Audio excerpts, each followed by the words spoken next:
right, I think we'll get started.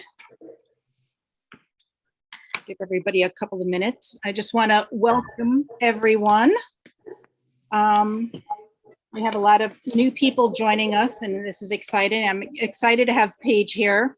My name is Sally Green, and this is our self-care show. We do this show every Sunday night at 7 p.m. Eastern, 4 p.m. Pacific. And I'll start by just telling you a little bit about my journey and how this whole thing started. During the COVID lockdown, I realized that I was really, really good at taking care of my business and taking care of my family and everybody else, but I was really bad at taking care of me. I had looked in the mirror and I realized that I had let myself go. I was over 80 pounds overweight and just not feeling very good. I had no energy and I was depressed. And so I decided to go on a self-care journey. And I got my husband and my daughter to join me. And we started eating healthier. I started meditating more. I started taking online classes. I started really working on shifting my mindset. And something happened in there. And I lost 40 pounds. I met a whole new community of authors and speakers that are now friends. I got the opportunity to be a part of a book and became a best-selling author during that time. And so I decided I wanted to help others begin their self-care journey and do what I've been doing. And so I started this. I think this started out with just a few of my friends from church. We got together once a week and we would just talk, and I would tell them what I had been doing. And it kind of just blossomed and grew from there. And every week it's been growing and growing and growing. And in April, I kind of made it, all right, you know what, this is what I'm going to do. And I came up with the idea of calling myself a rock star because someone had called me a rock star. And I was like, you know what, I'm going to just own that title. And I did. and so that's what I've been doing. And so my goal and my mission right now is to help as many women and men as I can to begin and continue their self-care journey. And so that's kind of a little bit about me.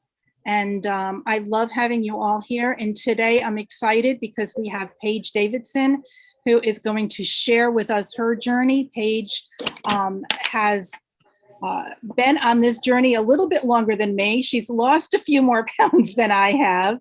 And I think that she can really, really help us to get in check and move forward. And I'm really excited about having her here. Thank you. So Paige, why don't you just tell us a little bit about you, about your journey, and then we'll go from there. I would love to. Thank you. And thank you for having me here today. I'm very honored to be here with you. My journey started when I was in high school, probably actually in middle school. And, I grew up in a diet culture at home and out in society. I'm postmenopausal, I'm late 50s. That's what we grew up with. And it was very intense. And in high school, I started my first diet. I went to a weight loss place that you go to every week and weigh, and you have to report to the group how you did or how terrible you did, which was often the case with me. And, that started a vicious cycle for me. I sort of learned early on that, I needed to be fixed. There was something wrong with me and I needed to be fixed, and I had to go somewhere and they had to fix me. But I never could figure it out. I started with this one place, but then as I got older, probably once I had my children, it got pretty bad. I was really not that overweight. When I look back, I think, gosh, I looked great at that time. But once I had my children, I really became obese and morbidly obese. Dieting caused me to eventually get up to 315 pounds. I tried every weight loss place there was. I did all the things. I tried gyms, I tried powders, prescription weight loss medications. And I thought, well, that's great. My doctor suggested that. There can't be anything wrong with that. So I tried everything, and I was a good dieter. I'm a rule follower. So I could lose weight, but then I would hold on until I just couldn't follow, I couldn't deal with the restriction or the counting or the weighing or the measuring or all of those things. None of those things were sustainable to me. None of those things were a lifestyle change. And I wasn't advanced enough in my thinking to realize I need a lifestyle change. I just knew if I couldn't always do it, it wasn't going to work. And so I would always gain that weight back plus more. So dieting was what made me gain so much weight. I eventually had weight loss surgery. I was the second weight loss surgery patient in Kentucky. And I'll never forget, that surgeon said to me, I'll never forget it. He said, Paige, I can operate on your stomach, but I can't operate on your brain. Well, okay. I'm very successful in every other area of my life except for losing weight. And that one area where I was not successful just made me feel like an overall failure. And I knew there was something going on. I knew there was some reason I couldn't keep that weight off, but I didn't know what it was. If I would have known what it was, I wouldn't have weighed over 300 pounds. But there was no assistance with that whatsoever. He just did the surgery, told me my guidelines, and sent me on my way. I lost 150 pounds over a year and a half, and I kept that off about 5 years. But then eventually I just sort of started, I guess I went back to old habits. And I would have sworn to you I was never going to gain that weight back. And I meant it from the bottom of my heart. I meant that. But then there I went. And so by 2019, I was back up to almost 250. And my sister mentioned intermittent fasting to me, and I had never heard of it. And by then I said, I will never diet again. And I won't. But she mentioned intermittent fasting, and I had never heard of it. I said, what is that? So she started to describe to me that you eat within a certain time frame or window each day, and then outside of that window you fast, and you only have black coffee, plain water, plain green tea, plain black tea, or sparkling water, non-flavored, or mineral water. And she started to describe it to me, and I said, no, hold on, stop right there. I'm never going to diet again. And not only am I not going to diet again, that sounds like some crazy fad diet, and I'm not doing it. And she laughed and she said, well, it's not a diet. And it's not. I didn't believe her, but that's what she said. But she said, I thought you would be interested because I had plantar fasciitis in one foot and Achilles tendonitis in the other foot so badly that it was debilitating. I was limping. I could hardly walk. And she said, eating this way, intermittent fasting, reduces inflammation in your body. And I thought it would help your pain. So that got my attention. So I did some research, I read about it, I decided to try it. I had started with Christian counseling, and I was doing the Christian counseling because I knew I had to make changes. I couldn't keep living like this, but I knew dieting wasn't the answer either. So I was in the middle of the Christian counseling when I learned of the intermittent fasting, and I took it to my counselor and I said, what do you think? And she said, well, try it. If you like it, if it helps you, do it. If it doesn't, don't. So I started and I jumped right in. But within 2 weeks, Sally, 2 weeks, I wasn't limping anymore.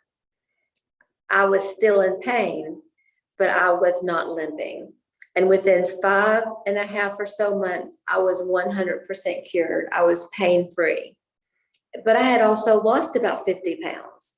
And I thought, okay, this is not a diet. I'm not weighing, measuring. I'm not obsessing about food. I really accidentally had kind of healed my relationship with food through this process. But I'd also started to learn some things about mindset and about positive attitude. These were just all lessons that I was learning as I was going with my intermittent fasting practice. So I just thought, I can do this. I can live this lifestyle. And eventually I lost 110 pounds. I went from zero exercise, a couch potato for sure, and I became a fitness walker, walking 4 to 6 miles a day.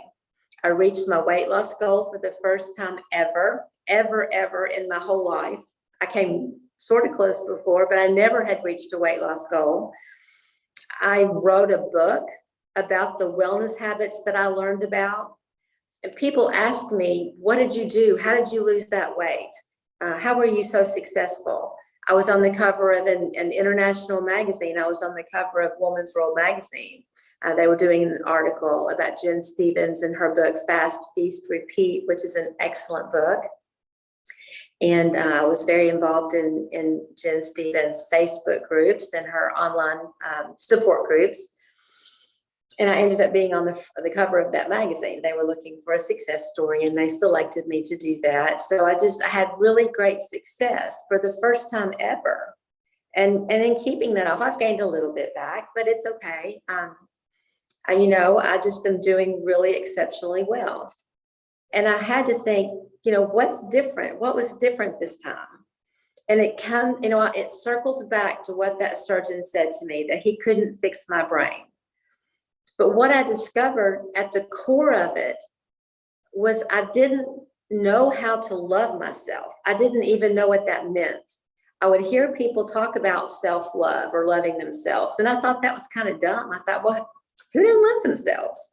I mean, I would think about somebody that wanted to commit suicide or was a cutter or, destroyed their body with drugs or alcohol. I would think about somebody like that as somebody that didn't love themselves. But, just a regular old person like me, everybody loves themselves, right? But if you don't show yourself that you love yourself, it's all about how you think. It's all about how you think. What I discovered early on was that my self-talk was so punitive and negative and destructive. I could not allow myself to be successful in anything. And Sally, I don't know if you have any experience with that or if you've worked with anybody that has an experience with that.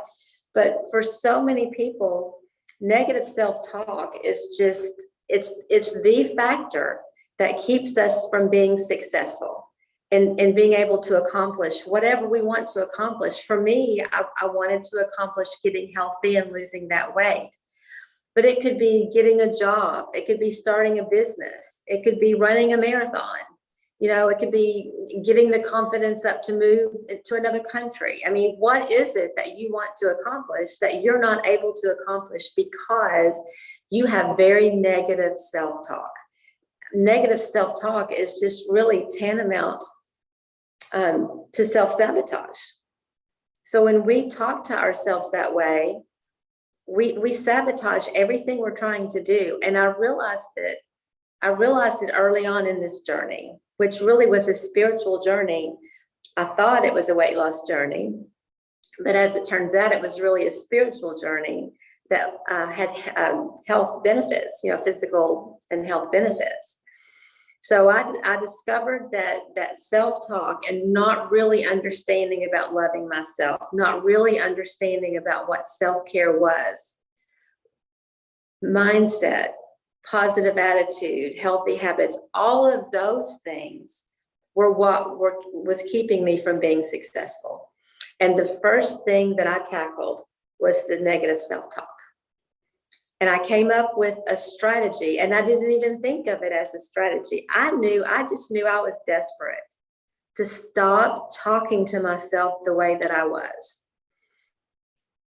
So I thought, what can I do? I mean, what's going to help me? What am I going to do? They say necessity is the mother of invention. So I kind of came up with a strategy that worked. I thought, who's somebody that I would never talk to the way I talk to myself? And I thought about my best friend, Penny. And I thought, would I say, I would catch myself saying something horrible, just negative, you're a failure, you are never going to lose this weight.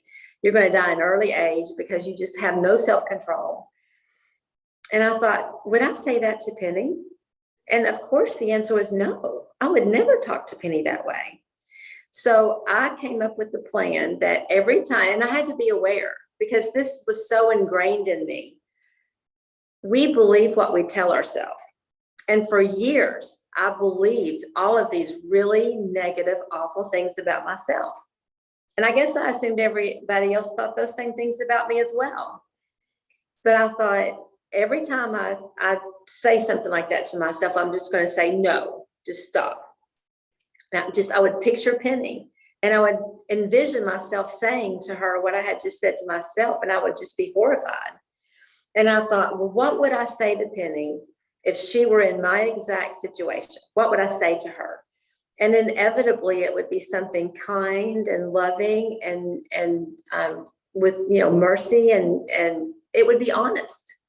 If she was upset because her supervisor yelled at her that day, I wouldn't tell her that her supervisor yelled at her because she was just an awful employee and she just wasn't smart enough to do that job.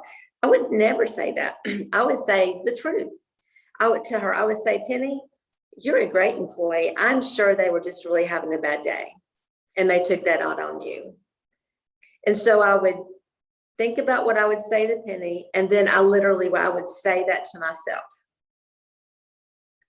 And I did it I had to do it multiple times a day, because this talk it's what I did to myself all the time.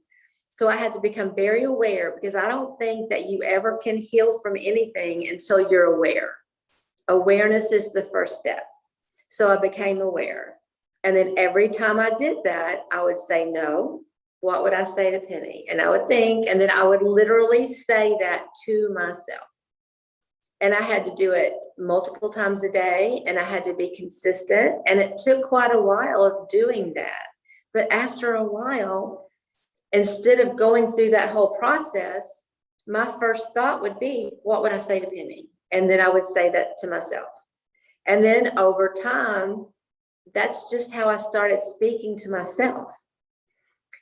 And I would never have lost that weight. I would never have been successful if I had not done that. Because through that process of learning to be loving and kind with myself, and to speak to myself with respect and care, and show myself a little bit of mercy, I came to understand what it means to, really care for yourself. I learned what self-care meant. I used to think, okay, self-care, okay, a bubble bath, take a bubble bath, or go get a manicure. I mean, in my mind, that was self-care. And you do want to take great physical care of your body, and you do want to do things that relieve stress. I didn't understand that self-care was about your spiritual self, about your emotional self, about your mental self, and that you need to be intentional and thoughtful about how you take care of yourself in all of those arenas. So all of those were the lessons that I learned. That's how I lost the weight. I practiced intermittent fasting, but if I had not healed these other areas that I was so deficit in and just was not even aware of, it would have just become another diet. I would have done it for a while, and then I would have quit, and then I would have gained that weight back. So that's really what I want to share. And for me, it was a spiritual and a weight loss, a physical health journey. But for other people, I mean, it's the same issue. It's that not believing in yourself and talking to yourself in such a negative, punitive manner that keeps people from achieving what they want to achieve. But after all of this, I feel like to whom much is given, much is expected. And I'm so grateful for everything that I've been given and everything that I've experienced, and for my health. It's amazing. I would have never thought I could lose 110 pounds, and that'd be the footnote. The headline is that I learned to love myself. I learned about self-care. I learned what that meant, and I live it every day. And I learned about mindset and all of those things that we talk about. And I feel spiritually led to help other people with those things. And so that's kind of my new mission in life. I took early retirement, and I had wonderful jobs. I loved the jobs that I had, and I think I was pretty good at them.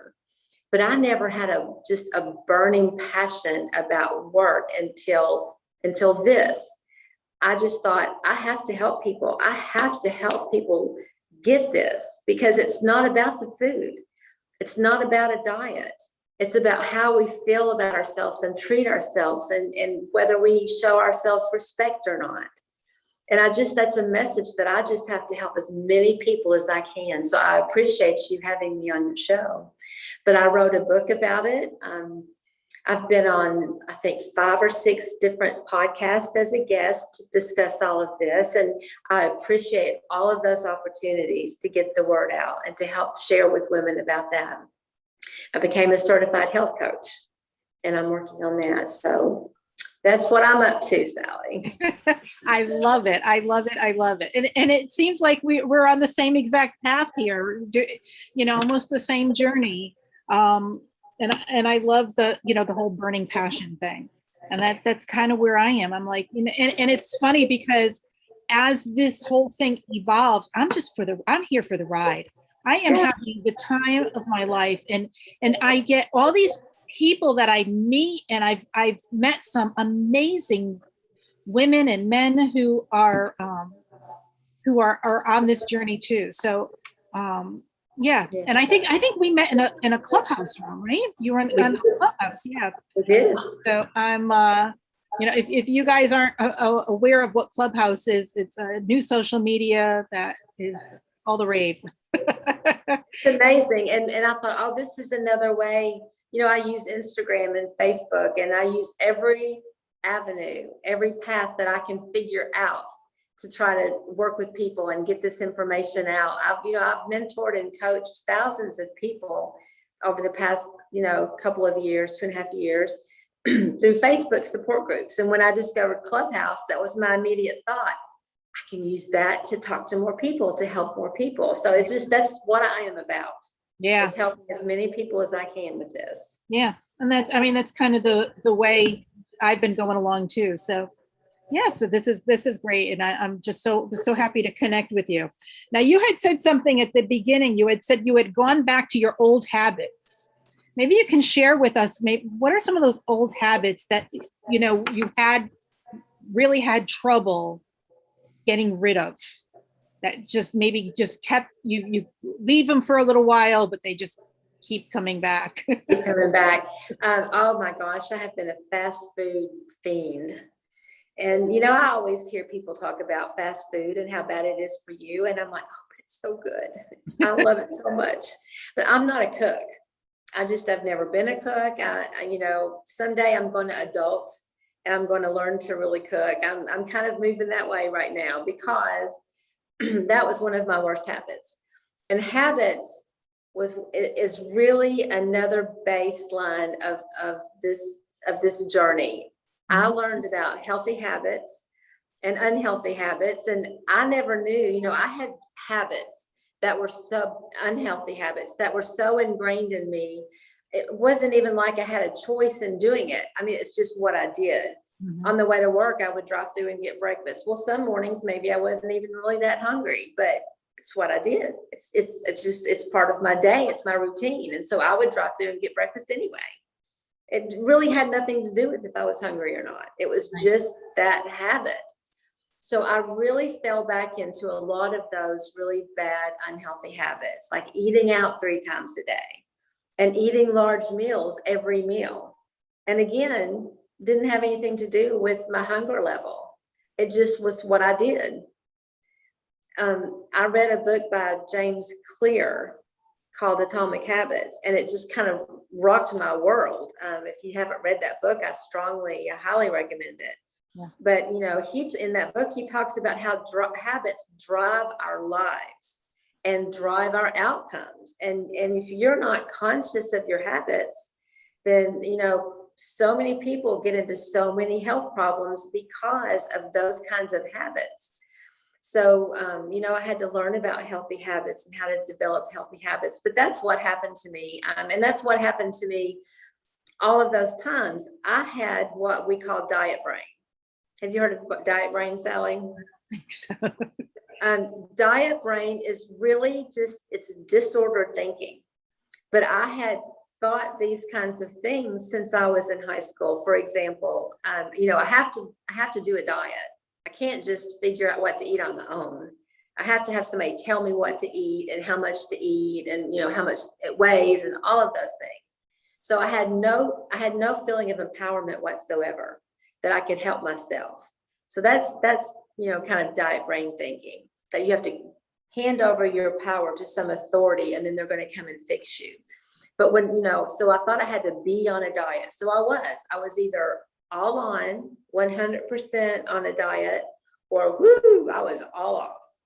If I wasn't doing a diet, then I was just eating everything and anything, and eating out 3 times a day, and eating those big meals 3 times a day, and drinking tons of sodas. What are some other diet brain thoughts that I had? I just thought I had to be perfect. When I would try to do a diet, I thought I had to just be absolutely perfect. And then, of course, inevitably, when I wasn't, I would think, oh, well, I might as well just eat whatever I want to. I've already blown it now. Yeah. I'll start again next Monday, or I'll start again next month. All of those, do any of those thoughts kind of sound familiar? Yeah. And that was kind of the big habit that I changed, was when I went off of, because what I did was I gave up the alcohol and the bread and the sugar and the fast food. And, it was pretty much just fruits, vegetables, and protein. And when I would go off of it, now normally when I would be dieting or whatever, I would go off of it and I would say, all right, I'm off of it. And then fine, okay, I'm done. And then I would just start eating, and that would be it. And I wouldn't even think about the diet anymore. But this time I was like, all right, I ate badly today. My next meal, I would say, I'm going right back on it. So I didn't let that, and what really like did it, I think there was like 3 days that week that I had gone off the diet, and I stepped on the scale and I still lost 3 pounds, because I didn't go off of the diet totally. I kept going right back on. Well, so you developed some healthy thinking.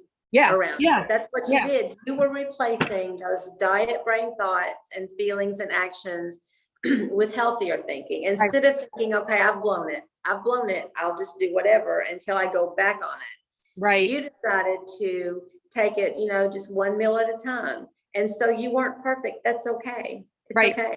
Right. So then you went on to the next meal, or you went on to the next day, and it was really okay. So those are healthy thoughts. And you just have to, all of those diet brain kinds of thinking. The scale, oh my gosh, the scale just killed me, because if I was doing well on a diet and then I would weigh and I was doing well on the scale, I think, oh, I'm doing really well. I can have this. I can just have a little bit of this because I'm doing so great. Or if I was doing well and stepped on the scale, and the scale can fluctuate, a lot. And I would step on the scale and I wasn't doing well. I didn't do well. And I would let that affect my mood and the way I felt about myself and my actions. I let the scale rule me. Yeah. That is terrible diet brain thinking. Instead of looking at that number as a data point, I had so much emotion wrapped up in that. It was very detrimental to me. Yeah. Yeah. Or you're good all week and you step on the scale and you gained a pound. And you're like, well, I might as well just eat what I want. I'm already gaining and eating healthy, so and then it's like, all right, I'm throwing this whole thing out. Whereas I'm going to keep going. I'm going to just keep going, because I feel so much better eating the foods that I was feeling. I wasn't getting the brain fog. I could have an intelligent conversation and remember what I was talking about, because the food affects our brains. It affects everything. And so, that was big with me too, was, yeah. And then another thing that you said, when you focus only on that number and only on those fluctuations and let it affect you that way, that is another part of diet brain thinking. But when you can look at the big picture and look at things like how your clothes fit, or take measurements, or look at photos and look at non-scale victories, we call those NSVs. Look at those NSVs, and getting rid of the brain fog, because you do get rid of the brain fog. Energy, feeling amazing energy. Those are all things that are not showing on the scale, but those are amazing non-scale victories. And so learning to focus on all of those positive things that are happening, feeling a little more confident, being able to climb the stairs and not be so winded. Those are all things to focus on. Yeah. All positive, healthy things to focus on. Yeah. We started walking, and I have a pretty steep hill to go down, and then there's a cemetery like right across the street. So we would walk down our hill and go for a walk in the cemetery. Now it was great going, but after you do like a 2-mile walk, now you have to go back up the hill to go home. So yeah, the first time we did it, I don't even think we did a mile. And I was so out of breath. And we started walking up the hill, and I could not even get up the hill. I would say, all right, I'm going to get to that rock, and then I'd stop. I'm going to get to that driveway. As soon as I get to the edge of that driveway, I got to stop and take a breath. I would take 2 or 3 steps, and I would have to stop and take a breath. Now, I mean, we're doing 2-3 miles. I go down the hill, I turn around and come right back up. And it's not, now it's something that, you know what, that's a big achievement. Huge. That's huge. And you have to celebrate those. Right. And it's not something, like you said, it's not something that you can put on the scale. So somebody asked, did the scale become the authority figure to determine your success or failure? When I let it, yes, it did. For a long time, it did. And that's what I mean when I say I let the scale rule me. I let it affect my mood. I let it affect my behavior. I let it affect my thoughts. And that is very disordered thinking. Very disordered thinking. So what was different this time? Well, I became aware of that disordered thinking because for so long, when you have those same thoughts and you've had those same thoughts since you were in high school or middle school, you don't know that that's not just the truth. You think that's just the truth. You think that's how everybody thinks. That's why I could not figure out why I couldn't keep the weight off. That's what that surgeon was referring to when he said he could operate on my stomach, but not my brain. But he gave me no help with that. I had to figure all of this out kind of as I went, as I started what I was hoping was going to be my last weight loss journey. I somehow found it. Well, I think that God really helped me. Found that all these other things were happening that I was totally unaware of. So the very first thing that happened, so the most important thing that happened was I just really came to understand that I would not talk to other people the way I talk to myself. Right. And that had to have something to do with it. I just had to stop that. And that is where I really started because I learned to talk kindly to myself. I changed my wiring in my brain. That was the first thing. And then I learned about the mindset and I learned about diet brain. I became aware of it. And as I said, you can't heal something if you're not aware that it's a problem. Right. So really awareness of all of these mental and emotional issues I became aware of and just started learning how to work through those and how to solve those issues. And those were the things that allowed me to be successful with my weight loss. Now, was this something that you just kind of tried to do on your own, or did you have books, or did you have a coach that helped you along that, or was it just something that you figured out on your own? Yeah, I wish I would have had a coach because I think I would have figured a lot out a lot quicker. But all of this happened over a period of a year and a half at least. I mean, this was just like a slow process. And one thing that was a huge help were Jen Stevens' Facebook support groups. Mm-hmm. Because there were people on those groups who were at different places in their weight loss journeys. And I would see things on those pages. I kept seeing people talk about diet brain and what are they talking about? So then I learned that's how I became aware of diet brain. And I just was like, wow, everybody doesn't think that? I mean, that's not like really true. So, those support groups were a huge help. And then I read lots of books. Jen Stevens has amazing books. There were just lots of books that I read and just educated myself that way.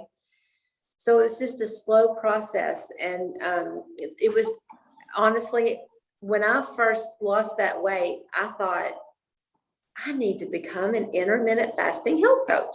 Well, I didn't think there was such a thing. I had never heard of an intermittent fasting, health coach. So I thought, well, that's what I've got to do. And I enrolled in a health coaching program, a certification program. And then after I did that, I became aware of a few people who are intermittent fasting coaches. Mhm. And they've been good resources for me. But I think the more of us there are, the better, because there are so many people that could be helped with this information. Yeah. So many people, and there are so many different eating styles, so many different food styles. There's paleo and keto and Whole30 and plant-based, with vegetarian and vegan. I mean, there's so many different ways to eat. How do you figure it out? The Mediterranean diet. But one thing that, that I've learned is there is a thing called bio-individuality. There is no one right way to eat that works for everybody.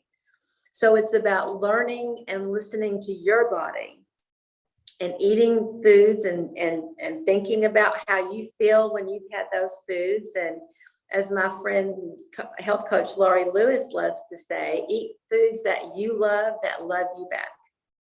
So eat things that make you feel great. Right. Eat things that make you feel great. And so it's just a process of experimentation and seeing what works for you, all within that framework of intermittent fasting. Yeah. There are so many foods that you love, but then they hate you. Oh, yes. And we just keep eating them. I know, right? What is with that? When you start to really become an intuitive eater, meaning that you just kind of gravitate and really love healthy, fresh, whole foods, and get away from the processed stuff and so much sugary foods and snacks and all that kind of stuff, then when you do eat those things, you start to see how awful they make you feel. I was surprised that I wasn't craving them anymore.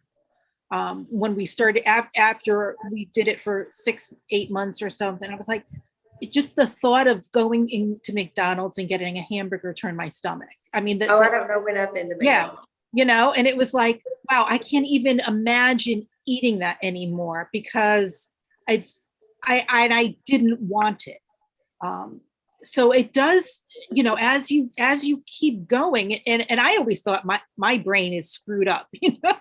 My brain is screwy. There's no way that this thing is going to get right by eating correctly, but it kind of did, so. It does, it happens. And when I first started on intermittent fasting, I mean, it was kind of difficult. And I kept seeing people say, oh, you just naturally become an intuitive eater and you just naturally eat healthy and choose the healthy choices. And I thought, they don't know me. Yeah. That is not going to happen to me. And, if you put a thing of vegetables in front of me or a big hot fudge sundae, I'm going to choose that hot fudge sundae every single time. I don't care what. And over time, I thought intuitive eating to me was kind of like the unicorn of the diet world. I'm like, that doesn't really happen, but it really does. The more you get away from all of that processed and sugary foods and eat good foods that you just, you like, it has to be things you like. If you're trying to eat something that you perceive to be diet food, carrot sticks and cottage cheese. If you don't like carrot sticks and cottage cheese, but you think they're diet food, you'll never be successful. You have to eat things you love. But there are things you can, that you can eat that you'll love and that will make you feel so amazing and give you great energy, and you can lose weight. So it really can happen. It really does. Yeah. So Mary asks, how do you keep on track when stressors derail you? Well, Mary, that's a great question. I'm glad you asked that. I think that one thing that I have always had a difficult time with is emotional eating. Mm-hmm. And I reached my goal. I lost 110 pounds, as I said. And then I just got into some emotional eating. And it was like, I really thought I was cured from all of the diet brain things. And what I discovered was it was almost like I was in remission. And then had some stressors happen, and I kind of got back into the emotional eating. And for a little while, I let that take hold. And so I gained a little bit of weight back. Really, I just had to become aware again. I had to really look at my habits.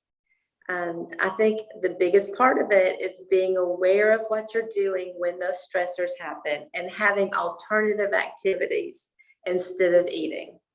And that's what has helped me. You know, I've recently started some journaling, and I got some beautiful pens, and you know, that's been something that's been helpful. I love to read. I've become a walker. So whatever it is that you like to do, come up with a list, make an actual list of things that you enjoy, so that when you feel that stress and you want to do that emotional eating, or you're wanting to eat to fill a void of some kind, you know, some of those self-care types of activities, getting out in nature and really enjoying nature, helping other people. I think that the opposite of sadness isn't happiness. I think the opposite of sadness is to help other people, because it just, whatever you do somehow to help other people makes you feel so good and so filled. And so those are some ideas for when you do have that emotional eating. And like I said, Mary, it can happen to the best of us. You know, I thought I would never gain that weight back after the weight loss surgery. When I lost this weight, I thought, okay, well, you know, I'm cured from all that diet brain. I'm cured from the emotional eating. It can sneak up on you, and it can be just really insidious. And so it's just awareness and looking for alternatives are what I would suggest. Great.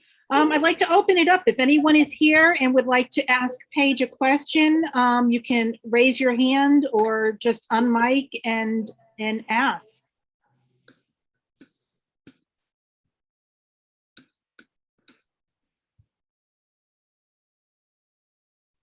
Nobody? We've answered everything. we'll just keep going, because I got a couple more things. I was just wanting to say hi to my friend Paige. Hello, Gail. Hi, honey. My name is Gail, and Paige and I met on the IF Jen Stevens, I guess, and you know, and then a little bit with Graham's Facebook group. So yeah, Gail is one of my buddies. Yeah. We have become friends through this. It's so silly. I look up to Gail. Gail is she's a lion of strength and resilience, and she's been such a great role model for me. And I would recommend anybody who has any interest in intermittent fasting. Jen Stevens groups all are focused on, you know, intermittent fasting, and Jen has she has. Some of those groups still exist, but Jen has left Facebook, and she's doing a social media, a social network that has to do with intermittent fasting. But any resource like that you can find, those fasting groups are amazing. I would recommend a coach if you need some assistance and want just some personal support and guidance. You know, a coach is amazing. Reading books, but through those Facebook pages, I have made some amazing friends who I've never met in person. But like Gail, you know, I love Gail. I've never met Gail in person, but she is a great woman. And I've met so many people like Gail.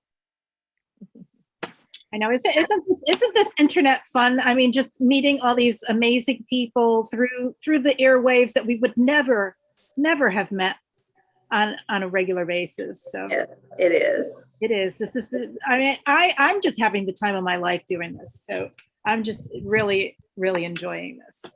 Glenda, I want to speak to, because I'm another one of followers of Paige. Oh, hey, Glenda. Paige was the very first person I contacted when I saw intermittent fasting, and she was very gracious and very helpful. And since last August, I've lost 80 pounds. So she has been a huge kickstart for me to do that. So, and many non-scale victories along the way, as Paige mentioned. And that's one of the things that they really tout is not being captive to the scale, but look for all the health benefits. Absolutely. You know, the inflammation going and healing, skin healing. There's just so many But I want to also mention, Paige, I'll just mention as well, the other good thing you could do if you're interested in looking at that way of life is there are great YouTube resources as well. Dr. Jason Fung is an amazing resource. I'm dialing in from Canada. So I follow him. He's a Canadian nephrologist. And for a lot of people who have type 2 diabetes, it's allowed them to reverse type 2 diabetes. It's allowed them to cure fibromyalgia. There's just so many health benefits. But just look up intermittent fasting on YouTube and follow more of the medical doctors, I would suggest.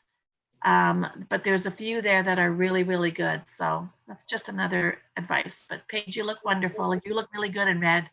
Oh, thank you. Thank you. Thanks for those suggestions. Those are great suggestions. I didn't, I've looked at so many places and done so many things over my journey, but yes, YouTube videos have been wonderful. Yeah. And podcasts. I have really enjoyed different podcasts on intermittent fasting and different aspects of it. I think the difference for me too, like many people, is I really see this as something I can sustain for the rest of my life. I don't begrudge it every day. I mix things up, my different fasting schedules, and today I saw my sister for the first time in about 9 months, and she came to visit me. And she started in January and she's lost 50 pounds. So we were like two new siblings together. We could barely recognize each other. That's It was amazing. So there is lots of hope available if that's what you're looking for. Absolutely. And don't you love the way that you get to be in charge? You get to say what your fasting time is going to be, and you get to say what the length of your window and how that's going to be. I think that feeling of empowerment that I have gained through intermittent fasting, that I used to not trust myself. I didn't trust myself around a plate of brownies. I did not trust myself that I could do or make good health decisions for myself. And intermittent fasting really taught me that I can make good health decisions for myself. And I think that's a blessing of intermittent fasting right there. Yeah, and the other aspect where you don't necessarily have to deny yourself all the things that you may want. I mean, you don't go crazy, but you just have to delay it. Mm-hmm. Just have another glass of water or find something to keep you busy, but you can wait 2 hours if you want that piece of chocolate cake. But you even learn over time that it's not even worth it. You just want to eat healthy. So it has so many benefits. Lots. And you look great. I love that. Well, we're here every Sunday, so you guys are welcome to come back. Next week, I'm going to be talking about growing spiritually. We're going to be looking at God winks, and I'll be talking about that. And then the following week, I have a surgeon coming on, and she's going to talk to us about finding happiness. She runs a group called Happy Doctor Moms. So I'm really excited about having her here. So like I said, we're here every Sunday, so you guys are welcome to come. I also have a 30-day self-care challenge coming up in July 1st. That you're on my email list. You'll be getting the emails about that. And so I know I had talked to Paige earlier, and some people weren't getting the emails. I don't know if that's been resolved, but I know a lot of times, because I use the program that I use, a lot of times they go into the spam or the junk files. So if you're not getting the emails and you want to attend, just check the junk files or write down this meeting number, because this is the meeting number for all the meetings, and just come on Sunday. That's the best tip ever. That we can write down this specific meeting number and then just come directly to you. And just come right here every Sunday night. So we're here, and I welcome all of you to just come by and just join us. And we just have a conversation kind of just like this every week. I have different speakers coming in. I'm working on getting more for July and August, and I'll have those shored up probably this week. But Sally, I love your emphasis on self-care. And I love it that you don't just tell people to take a bubble bath or, put on some lotion or get a pedicure. I mean, those are all nice things to do, but gosh, it goes so much deeper. Yeah. Well, and the whole thing is when I started this whole journey, I was like, you know what? I don't need help on the outside. I'm screwed up on the inside. I need some inside work. So that's why I said, you know what? I got to go to books. I got to go and take some classes. I got to learn how to change myself from the inside out, because going from the outside in, it doesn't work. And there's nothing I can do outside of me to change what's inside. When you want to change what's inside, you got to work on the stuff that's inside. So it's, the whole, what is it? Cancel. I think that's what Forbes says. When you have that negative thinking, just say to yourself, cancel, and switch it. But it's a spiritual journey. It's a mental journey. It's a emotional journey. And sometimes you got to tackle your fears. You got to tackle things that make you afraid. You got to tackle things that you've been putting off, that you've been procrastinating, saying, I don't want to do that, or I don't like doing that, or just the mindless eating that comes from just because you're bored, or just because you're sitting watching TV. So you just grab that bag of chips. It's just being aware of what you're doing. Habit. And stopping it. And it's funny because the book that I was asked to be part of is all about habits. It's called, One Habit for Entrepreneurial Success is the book that I became part of. And that really catapulted me into this whole self-care journey, because a lot of that was breaking these habits. And it gave me, by just reading the habits that other people had, it gave me ideas. Okay, you know what? Maybe I need to stop doing this and start doing that. So that's what. Well, we're so glad you've been on that journey, and we love your show that you have every Sunday night at 7 p.m. Eastern Time. So we look forward to continued shows with you. Perfect. So thank you for joining us today. And does anyone have any other questions or comments, or before we leave? I think we're just about done here. Well, thank you, Paige, so much. I really enjoyed having you here. And this will be on YouTube probably tomorrow. I'll send you the link, and you guys can find me on YouTube. Just go to the Self-Care Rockstar and subscribe to the page, and you'll be able to watch this and all my other shows that are on there. So, all right. Thank you. Okay. Thank you, everyone. Thank you for being here, everybody. Yeah, thank you. Have a great weekend. Thank you. Good night. Very informative. Thanks, Chris.